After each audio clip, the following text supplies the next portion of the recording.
ଆଜ୍ଞା ସମାଜରେ ଆଜି ଏମିତି ବିଚିତ୍ର ବ୍ୟକ୍ତି ଅଛନ୍ତି କି ଯେଉଁମାନେ ବିନା କାରଣରେ ସମ୍ପୂର୍ଣ୍ଣ ଡାହା ମିଛ କରିବାକୁ ପଛାନ୍ତି ନାହିଁ।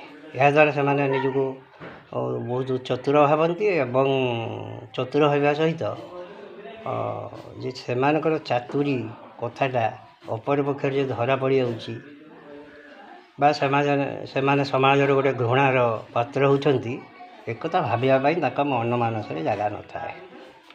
ଏଣୁ ଏଭଳି ବ୍ୟକ୍ତି ଏମାନେ ତ ନିଜର ସୁସ୍ୱାଦୁ ଭକ୍ଷଣ କରିବା ପାଇଁ ଉତ୍ତମ ଖାଦ୍ୟ ଖାଉଛନ୍ତି, ଭଲ ଖାଦ୍ୟ ଖାଉଛନ୍ତି। ଏଇଟା ଜିଭକୁ ସମ୍ମାନ ଜଣାଇକି ସେମାନେ କ'ଣ କରୁଛନ୍ତି ନା ଭଲ ଖାଦ୍ୟ ଖାଉଛନ୍ତି।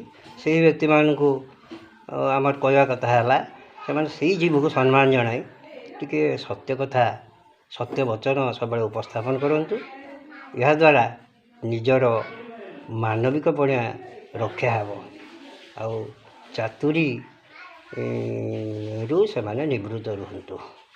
ଜୟ ଜଗନ୍ନାଥ।